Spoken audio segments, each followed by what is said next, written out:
Boa noite, galera. Nós estamos aqui, eu sou o professor Luiz.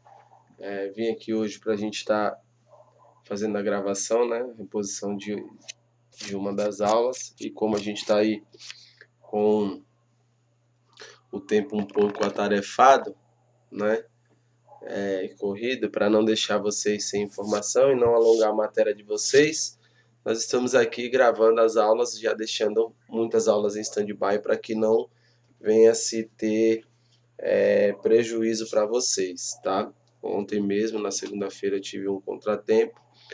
Então, como eu assumi a aula aí de segunda e terça, vou estar gravando a aula de ontem e a de hoje, já para deixar também, de certa forma, para vocês assistirem novamente essa aula, tá bom?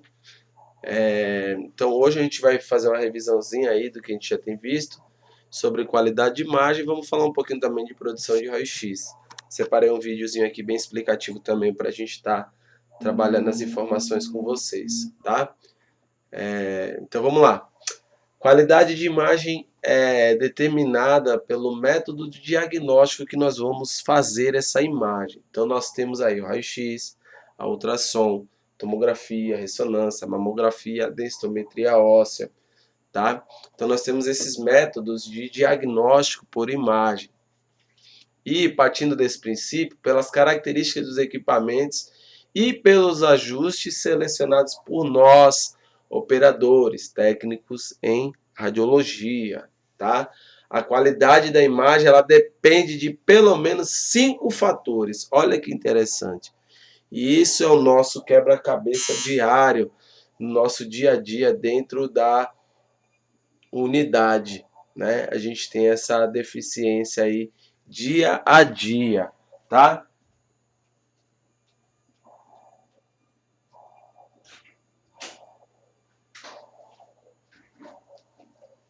Então, nós temos aí o contraste, a definição, o ruído, artefatos e a distorção, né? São esses 5 fatores aí que a gente vai trabalhar para minimizar ou até mesmo melhorar a nossa qualidade de imagem radiográfica, tá? Então, partindo lá do princípio, nós temos alguns conceitos bem interessantes. Por exemplo, aí, ó, lá no corpo humano, tem muitas estruturas ou objetos que parecem simultaneamente e frequentemente sobrepostos na imagem. Outro fator importante é o que determina uma boa visibilidade, que é um objeto presente em uma imagem médica, que deve sobressair em relação às imagens do fundo. Nós chamamos de imagens, é, artefatos de imagem, tá? Então, olha que interessante. Tudo começou lá, né? Em breve aí, agora mês que vem, né? Novembro, nós estamos aí comemorando, né? O Dia da Radiologia, que seria dia 5, dia 8 de novembro, né? Então, nós temos aí a primeira radiografia aí pelo William Röntgen, Conrad Röntgen, que foi lá em dia 8 de novembro, eles colocaram dia 8 de novembro de 1895, tá? Foi o dia que ele fez a grande descoberta, né? Esse é o nosso pai, é o pai da nossa profissão, tá? Se não fosse ele, nós não estaríamos aqui hoje, ensinando, estudando e aprendendo e usufruindo desta tecnologia para os avanços da medicina. E ele só veio ganhar o prêmio Nobel lá em 1901, né? Ele ganhou um prêmio de física, tá? A primeira radiografia foi feita em seu laboratório, onde permaneceu sozinho por semanas, obcecado aí nos experimentos secretos, onde ele radiografou a mão da sua esposa, Dona Beta, né? Ana Beta. Durante o período de 15 minutos ele fez essa exposição, né? Da mãozinha. E aí ele acabou que vendo que aparecia, né, um objeto diferenciado dos ossos, que foi a aliança. Olha que interessante, numa descoberta só, ele acabou desenvolvendo tanto o raio-x convencional, quanto a radiologia industrial e também a radiologia forense aí também, né, já foi partindo desse princípio aí. Então, antes da gente começar, vamos entender como é que acontece. O nosso foco aqui hoje é ver um pouquinho sobre a produção de raio-x, que é uma coisa que dificulta a nossa cabeça, né? Dificulta o nosso conhecimento.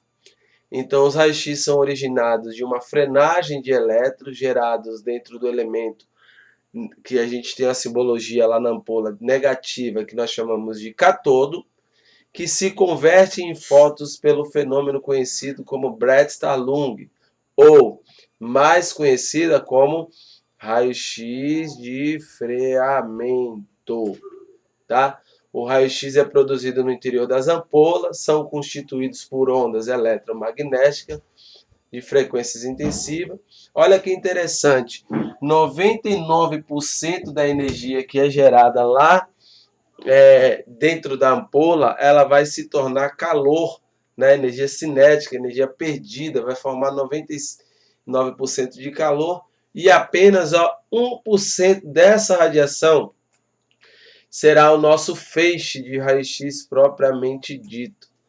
Nessa brincadeira, quando nós apertamos lá o botão e executamos uma exposição, nós temos lá 2.000 graus por conta desses 99% aqui, ó, de calor excessivo dentro da ampola de raio-x, tá ok? Então os raios são produzidos como os Brett-Salum, como a radiação de freamento, consiste num espectro contínuo dentro de uma faixa de comprimento, né, que vai ser direcionado pelo colimador. Então, quando a gente fala aqui, ó, os elétrons vêm, passam próximo ao núcleo, né, e sofrem o freamento e desce o raio-x propriamente dito, né, que a gente encontra o material alvo, onde vai deslocar o mesmo para baixo. Então a gente tem aí quais são as propriedades elétricas. Daqui a pouco eu vou estar falando um pouco mais aí da produção do raio-x para vocês entenderem, tá? Nós temos aí, ó, na qualidade de radiográfica, dos raio-x aí produzido, pode ser controlada ajustando pela grandeza. Nós temos a tensão, que é o kV, né, que é a quantidade de elétrons, né, que nós vamos produzir, né, a quantidade de raio-x que a gente vai penetrar, né, que a gente vai produzir, está atrelado ao quilovoltagem. Então a gente tem que aprender aqui que o kV ele está atrelado à quantidade de radiação. O MA que nós temos lá na mesa de comando, né, é a quantidade de número de elétrons que vão passar por segundo. É o foco que nós vamos usar. É um foco fino, é um foco grosso. Foco fino, eu vou utilizar ele para melhor definição, para as estruturas de menor densidade, porque eu vou ter maior definição. Foco grosso, eu vou produzir uma quantidade de radiação maior, porém eu não vou ter uma definição de imagem tão precisa quanto o foco fino, mas eu preciso, por exemplo, no crânio, eu preciso de uma quantidade maior, no abdômen, no tórax, eu preciso de uma quantidade maior de radiação. E o MAS é o tempo de exposição, é o tempo que essa radiação vai passar pelo paciente. Tá? Então, com isso aí, ó, sabendo já que o kV é a quantidade de radiação, o MA vai ser o foco, né, a quantidade de elétrons que nós vamos, né, o número de elétrons que a gente vai produzir, tá? E o MAS é o tempo que essa radiação vai passar pelo paciente. Partindo desse princípio aí, a gente tem o tubo de raio-x, né, que é a peça principal do equipamento. Eu costumo brincar que isso aqui é o valor do nosso equipamento, né? Que dando um defeito, ela não tem conserto, né? Ela não tem como abrir para a gente consertar uma peça. Se lá dentro tiver algum defeito, nós vamos precisar comprar outro equipamento. Nós vamos comprar outra ampola de raio-x, tá? Então lá no tubo de raio-x são gerados raio-x, né? Tem uma conversão de energia dos elétrons em calor ou energia, tá? Em menos quantidade. E essa radiação nós chamamos de radiação Brett-Starlung, que nós acabamos de falar aí um pouquinho atrás, tá? O calor ele é um subproduto indesejável, tá? Como eu falei para vocês, nós temos aí 2.000 graus lá dentro. e a gente precisa dissipar esse calor o quanto antes para que nós possamos produzir um outro feixe. Por isso que nós temos que manter a nossa sala, é um dos nossos, das nossas obrigatoriedades, nós mantemos essa sala na temperatura de 16 graus, justamente para que a gente possa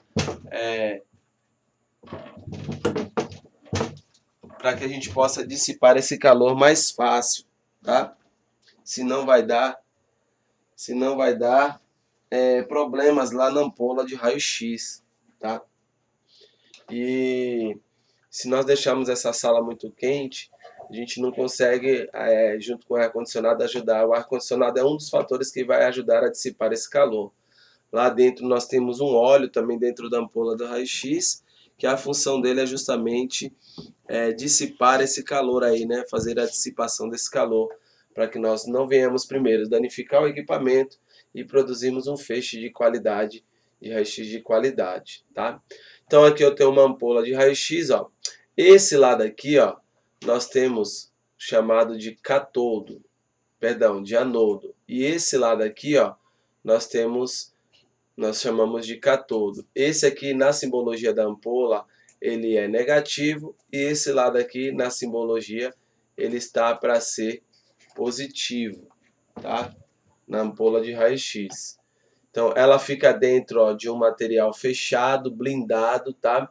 Revestido de chumbo, porque aqui dentro, ó, aqui por exemplo, nós temos deixa eu só desfazer aqui ó, para vocês verem, ó. Essas linhas que vocês estão vendo aqui, ó, essas linhas aqui, ó, preta, é o feixe dos elétrons estão sendo aqui, ó, direcionado pelo filamento, tá? Aqui aconteceu a radiação de freamento. Os elétrons saem do cátodo, encontram com o anodo, se chocam, é freado e deslocado para baixo. Isso aqui nós temos, ó, o raio-x propriamente dito, quando os elétrons saem do filamento, passa pela capa focalizadora, que vai direcionar para o alvo do anodo. Chegando no alvo do anodo, eles vão interagir, vai acontecer a radiação de freamento e vai descer o raio-x propriamente dito. Aqui, ó, quando os elétrons se chocam aqui, ó, nesse processo, acontece o efeito anódico. O que é o efeito anódico? O efeito anódico é quando ocorre 5% de absorção dos elétrons pelo anodo. Então, no nosso feixe de raio-x, o lado negativo, né, ele é mais forte ao feixe do que o lado positivo. Aqui a gente tem, ó, 5% a mais, né, mais de radiação do lado negativo. Como é que eu compenso isso? Sempre colocando a parte mais densa, mais grossa, de onde nós vamos radiografar. Por exemplo, se nós pegarmos um fêmur, onde nós temos mais estrutura para transportar, na articulação coxo-femoral ou no joelho?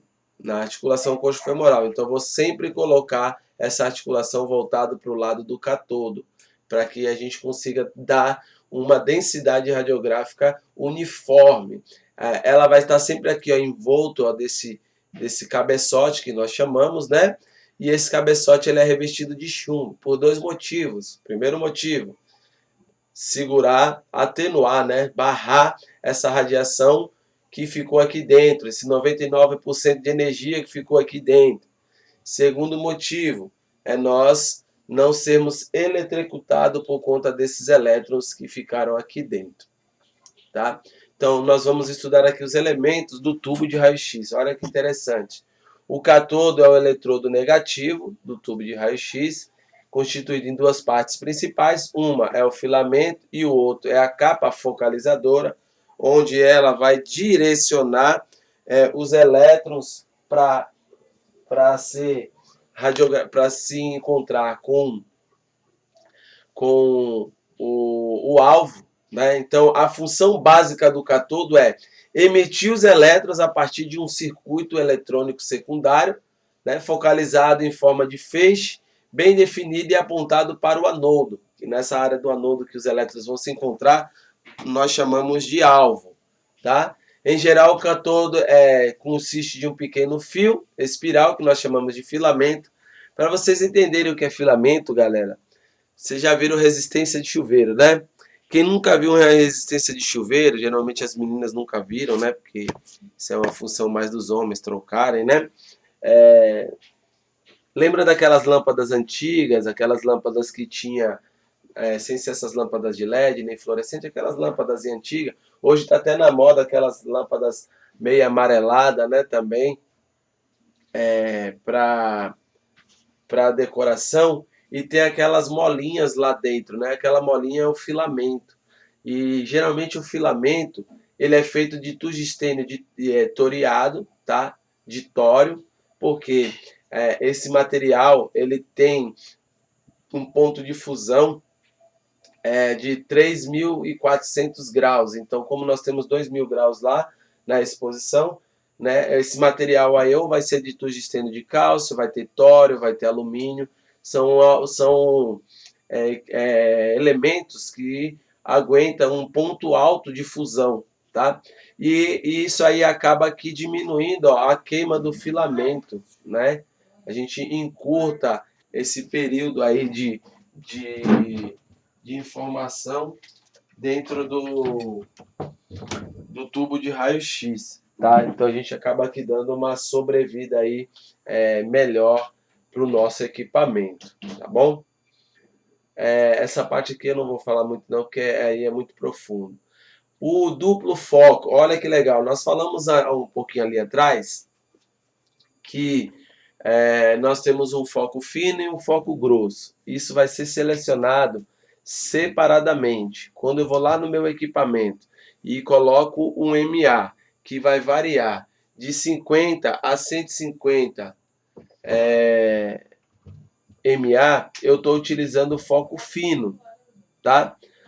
Quando eu seleciono de 200 até 1.200 miliamperes, eu estou utilizando o foco grosso.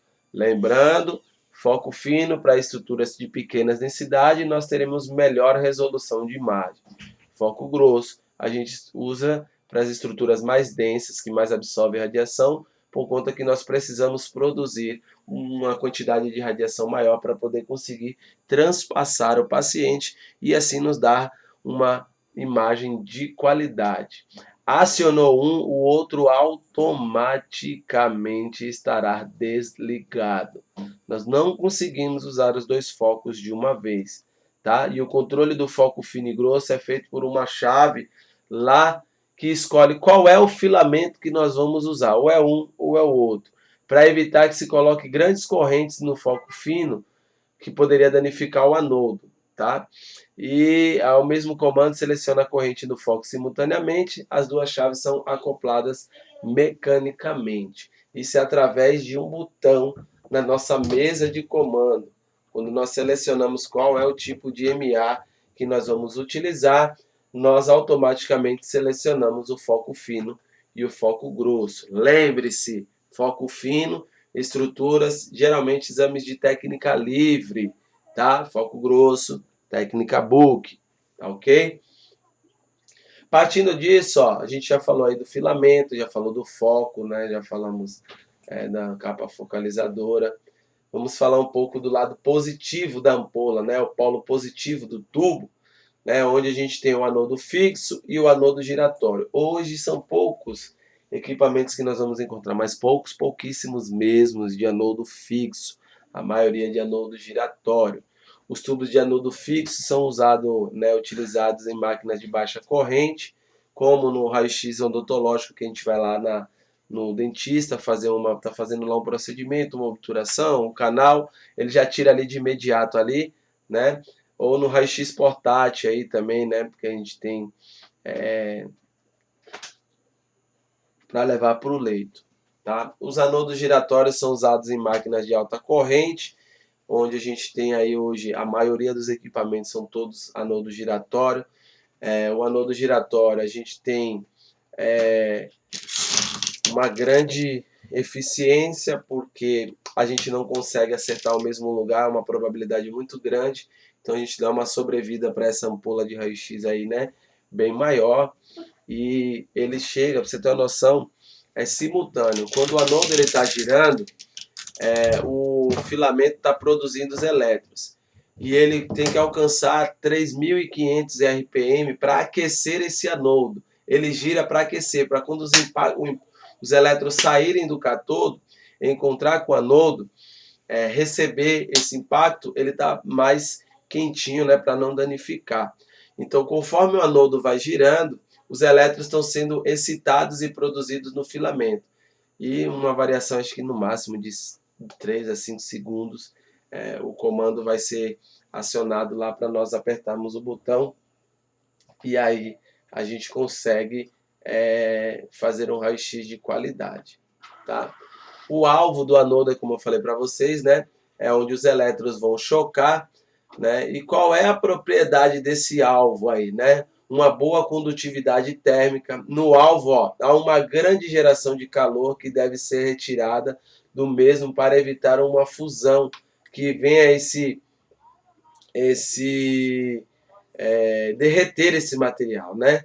Você vê que nós temos lá temperaturas de até 2.000 graus, por isso nós vamos usar o tungstênio que tem um ponto de fusão de 3.000 graus, tá? O fixo, ó, ele fica paradinho e o giratório ele vai ser em formato de disco, tá?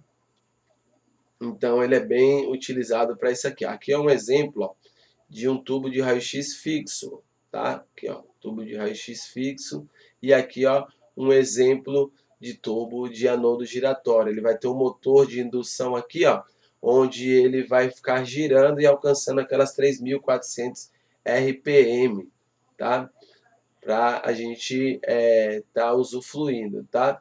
Aqui essa parte mais cinza aqui, mais escura aqui, ó, que vocês estão vendo, é a área do alvo, aonde nós vamos direcionar através da capa focalizadora os elétrons, tá? E aqui, ó, eu vou colocar para vocês um videozinho aqui agora, porque essa primeira parte da aula aqui em si era nós colocarmos essas informações da produção, da formação do feixe de raio-x. E aí eu vou colocar aqui um vídeo de um colega nosso para complementar essas informações para vocês, tá?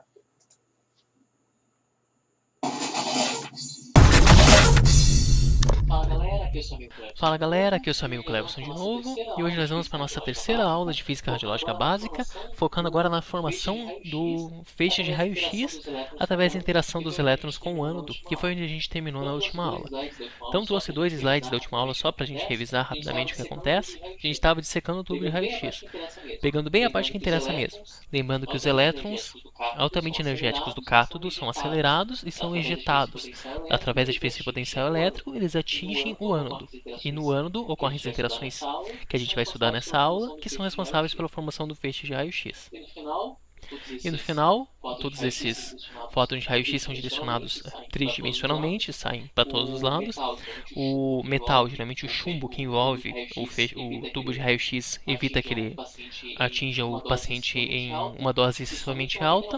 E somente uma pequena parte do tubo, que é a chamada janela, é por onde os fótons de raio-x são direcionados para atingir o alvo desejado. Lembrando que tem um metal na saída do tubo de raio-x, ali na janela, que ajuda a controlar o formato da onda do feixe energético de raio-x, que a gente vai ver um pouquinho mais pra frente.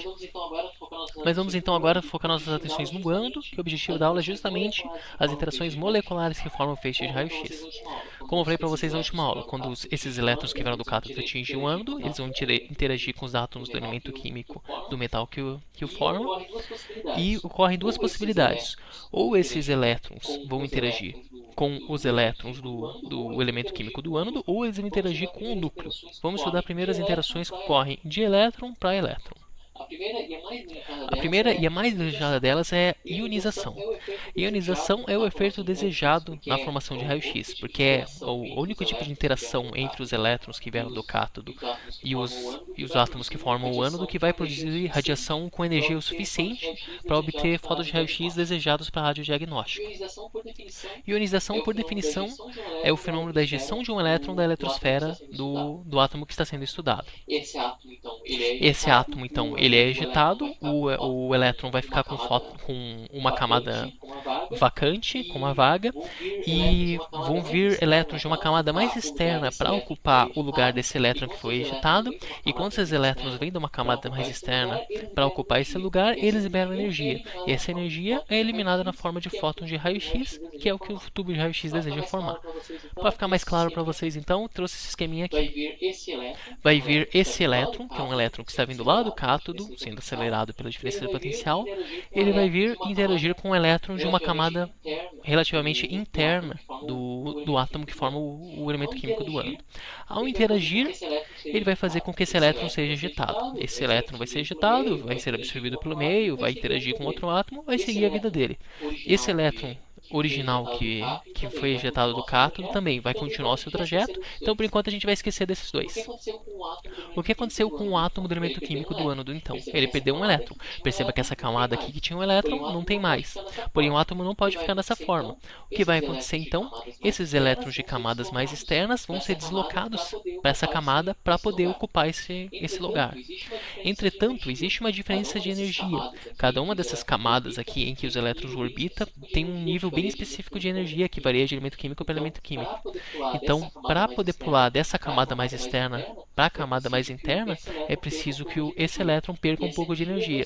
E essa energia vai ser perdida na forma de um fóton de raio-x, que é justamente o objetivo final de todo esse nosso estudo, obter o fóton de raio-x. Então, a ionização é o efeito que nós desejamos, porque ele é o fenômeno que vai gerar os fótons com energia suficiente para a gente conseguir usar no nosso dia a dia. Um outro tipo de interação entre o elétron que está sendo ejetado do cátodo e o elétron do ânodo seria a excitação. Essa interação ocorre de uma forma que a energia entre os dois elétrons não é gerada de uma forma suficiente para liberar um elétron.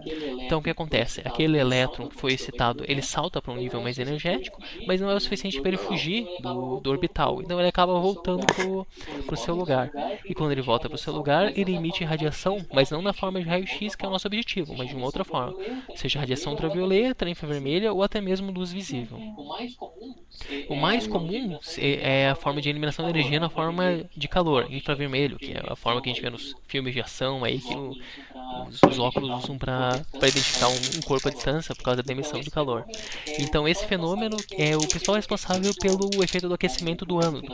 Como muitas interações ocorrem nessa faixa de energia aqui, o ânodo libera muito calor e isso é um dos efeitos que faz com que o tubo de raio-x tenha que ser verificado e trocado de tempos em tempos, porque o ânodo esquenta e isso vai degradando a qualidade da imagem. Novamente o esquema para ficar mais claro para vocês. Temos aqui o nosso amigo elétron, que está vindo lá do cátodo. Ele vai interagir com o mesmo elétron que ele interagiu da outra vez. Mas por algum motivo, seja porque ele já perdeu um pouco de energia ao longo do trajeto, ou seja por causa do ângulo de colisão, o motivo que for, dessa vez a interação entre esses elétrons não é suficiente para ejetar, para fazer com que o elétron do ânodo se perca. Ele simplesmente, aqui o elétron que veio, ele vai seguir o caminho dele, ele não transferiu toda a sua energia, então ele vai continuar interagindo com outros elétrons até ele extinguir toda a sua energia. Mas esse elétron aqui que a gente está focando a atenção, perceba que ele não foi ejetado, ele não foi para fora do elétron, do átomo do ânodo, mas somente ganhou energia suficiente para pular para um nível mais externo, ou seja, um nível mais energético. No entanto, o elétron, o átomo não pode ficar nesse estado, ele não pode ficar com essa camada mais interna vacante. Então o que acontece? Esse mesmo elétron, depois de um tempo, ele retorna para o seu orbital de origem. E nesse momento, ele precisa perder energia, porque existe uma diferença de energia entre a camada mais externa e a camada mais interna. E aqui, ao invés de perder energia na forma de fóton de raio-x, ele perde energia na forma de radiação. De outra forma, ultravioleta, infravermelho ou luz. Principalmente de forma de infravermelho, que é a forma que deposita calor localmente no ânodo. E agora vamos pensar nas interações com o núcleo. Então a gente já viu a ionização e a excitação, que é quando o elétron que vem do cátodo interage com a eletrosfera, mas agora a gente vai pensar o que acontece quando interagem com os núcleos dos átomos do ânodo. A gente tem que lembrar que o elétron tem carga negativa e o núcleo é majoritariamente carga positiva. Então o elétron ele tende a ser atraído pelos núcleos pela diferença de cargas. E essa interação, no entanto, não é forte o suficiente de forma que o elétron perca toda essa energia de uma vez só. Então ele vai interagindo com vários núcleos ao longo do seu trajeto e vai perdendo aos poucos a sua energia cinética. E como ele vai perdendo essa energia aos pouquinhos, ele vai liberando uma quantidade grande de fótons, mas de fótons com baixa energia. E como essa interação vai fazendo com que ele perca energia cinética, existe um nome bem específico. Em português é chamado de radiação de freamento ou radiação de frenagem, depende da tradução. E tem essa palavra em alemão aqui, eu não falo alemão, então só vou tentar falar, mas é Bremsstrahlung, alguma coisa assim. Basicamente é radiação de freamento, que nada mais são que fótons de raio-x de muita baixa energia, que são gerados pela interação desse elétron quando ele é atraído pelo núcleo e vai desviando o seu trajeto. Só para ficar mais claro para vocês, a gente vai ter aqui o elétron na trajetória azul interagindo com vários núcleos. Cada um desses núcleos aqui é de um átomozinho de metal que compõe o ânodo. Então, o elétron de carga negativa ele vai ser atraído para as cargas positivas do núcleo. Então, ao longo do trajeto, ele vai fazendo esse trajeto bem sinuoso, porque ele vai sendo atraído por diferentes núcleos. Em cada uma dessas interações aqui, ele vai perdendo energia na forma de fótons de raio-x pouco energéticos, radiação de frenagem ou Bremsstrahlung. E o Bensalung é um termo muito importante de vocês conhecerem o que é, porque eles adoram perguntar isso aí em prova. A maior parte da energia gerada nessa interação no ânodo é essa radiação de baixa energia, radiação de frenagem, porque ocorre muita interação entre o elétron e os núcleos, por causa dessa diferença de carga. O problema é que isso aí tem pouca aplicação prática, porque são fótons de raio-x de fato, mas eles têm pouco poder de penetração, porque são fótons muito pouco energéticos. Então, se esses fótons forem direcionados para o paciente, eles já vão ser atenuados na pele ou eles vão sofrer desvios no trajeto em estruturas superficiais, pele, gordura subcutânea, até alguns órgãos. Mas eles têm tão pouca energia que eles perdem toda a energia nessas interações superficiais e não chegam nem a alcançar o filme de raio-x. Ou se eles chegam no filme de raio-x, eles degradam a imagem, porque tem tão pouca energia que aquilo que é expressado no filme de raio-x não é uma interação verdadeira entre um fóton de raio-x energético e um átomo do corpo humano. É simplesmente uma interação que não gera uma informação satisfatória. Então, esse Bensalung, no final das contas, gera dose para o paciente, mas não gera uma informação satisfatória no filme. E é por isso que, ao longo da história, foram adquiridas diversas formas para tentar superar a existência dessa radiação de frenagem. Então, em resumo, tudo que a gente já viu até agora, o efeito que a gente deseja é a ionização, porque ele que vai gerar fótons de raio-x com energia suficiente para a gente utilizar em radiodiagnóstico. E o que vale para vocês lembrarem sempre é que, infelizmente, o processo de formação de raio-x é muito pouco eficiente. 99% todos esses processos gera calor, porque a maior parte das interações acontece com elétrons que não geram energia suficiente para gerar fótons de raio-x, mas sim radiação infravermelha, ultravioleta e outras. Então, 99% da energia é perdida na forma de calor. Do 1% que resta, 90%, ou seja, 0,9% do total gera radiação de frenagem, Bremsstrahlung, que é aquela radiação de baixa energia que não vai colaborar para a formação da imagem, só vai depositar energia na pele do paciente. E só 0,1% que vai gerar radiação verdadeira. Ou seja, um processo muito pouco eficiente, mas infelizmente é o que a gente tem até hoje para produzir raio-x. Agora a gente tem um tópico bastante interessante que a gente tem que lembrar que o feixe de raio-x produzido ele é polienergético, porque diferentes interações vão gerar fótons com quantidades variáveis de energia, dependendo do ângulo de interação, por exemplo, entre o elétron que veio do cátodo com o elétron do ânodo, ou da quantidade de interações que ele fez ao longo do seu trajeto. Enfim, a gente consegue produzir fótons que carregam diferentes quantidades de energia. O limite máximo o fóton mais energético que você vai conseguir produzir nessas interações vai ter uma quantidade de energia que é equivalente do KVP, um termo que a gente vai ver bastante em outras aulas aqui. KVP é nada mais é que o pico de KV, que está intimamente relacionado com aquilo que a gente viu na aula anterior, que é a diferença de potencial entre o ânodo e o cátodo. Ou seja, o teto de energia que o fóton consegue adquirir é igual à diferença de potencial entre o cátodo e o ânodo, porque foi, em última instância, a energia que acelerou o elétron do cátodo para o ânodo. Então ele nunca vai ser mais energético do que a energia que você está dando pro tubo de raio-x. Então, o máximo de energia que você consegue produzir é esse aqui, o pico de quilovoltagem ou KVP. Então, se a diferença de potencial era 120, você nunca vai ter um fóton com uma energia maior do que 120. Mas a grande maioria dos fótons, simplesmente, tem energia menor. Energia mais alta, porque esses são mais difíceis de serem formados, porque Então, requerem galera, interação. vocês verem aqui, ó, que a gente fez uma revisão do que eu falei para vocês. Eu tinha separado aqui aqui, ó, para vocês verem a animação como acontece. Tudo isso que a gente acabou de falar, como acontece. Eu tinha esse slide aqui na minha Olá pessoal, aqui é o professor Vocês verem Denis. como é que acontece essa produção de raio-x. Olha que interessante. Vamos falar sobre produção de raio-x.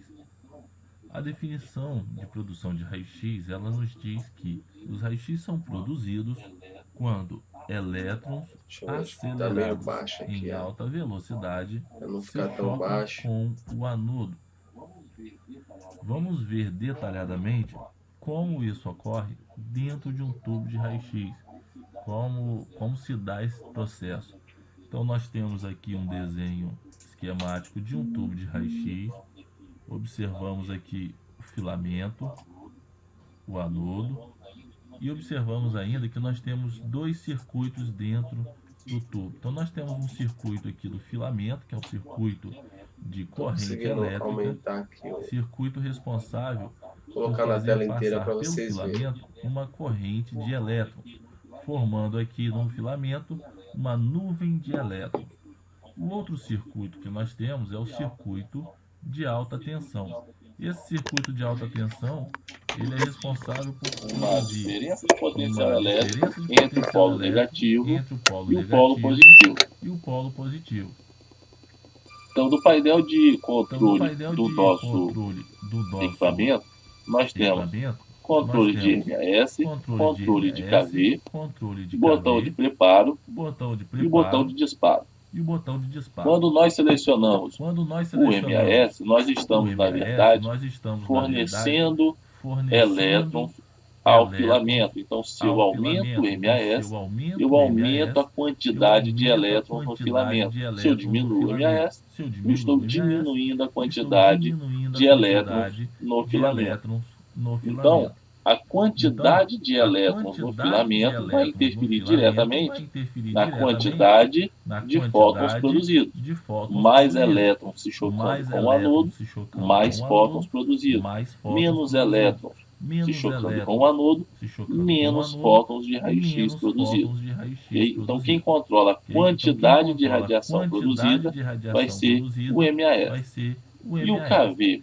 E o Quando nós KV? selecionamos o Quando KV, nós estamos selecionamos o KV, fornecendo estamos energia fornecendo ao tubo. Então, energia estamos ao fornecendo tubo. Então, estamos energia fornecendo aos energia elétrons. aos Esses elétrons. elétrons vão se Esses elétrons acelerar vão se mais acelerar ou menos, mais ou dependendo da menos, quantidade dependendo da de quantidade tensão que nós de aplicarmos ao tensão que tubo. nós Então, se aplicarmos eu ao aplico tubo. maior Então, se eu KV, aplico eu maior aumento a KV, energia eu aumento cinética a desses energia elétrons. cinética desses Essa energia elétrons. cinética que Essa vai ser energia convertida cinética que vai ser em convertida calor e em radiação X. calor e Então, radiação quanto X. mais Então, quanto mais velocidade esses elétrons velocidade atingem, esses elétrons mais atingem, energética vai ser a mais minha energética radiação. vai ser a Então, minha nós dizemos radiação. que o Então, KV nós dizemos que ele o é KV responsável ele é pela responsável qualidade do pela feixe radiográfico. qualidade do feixe A radiográfico. qualidade A traduzida aí qualidade como traduzida aí poder de como penetração. Então, poder de se eu tenho maior penetração. Então, KV, se eu tenho maior raios mais KV, energéticos. Se eu raios tenho mais menor KV, energéticos. Se eu tenho menor raios KV, menos raios energéticos. menos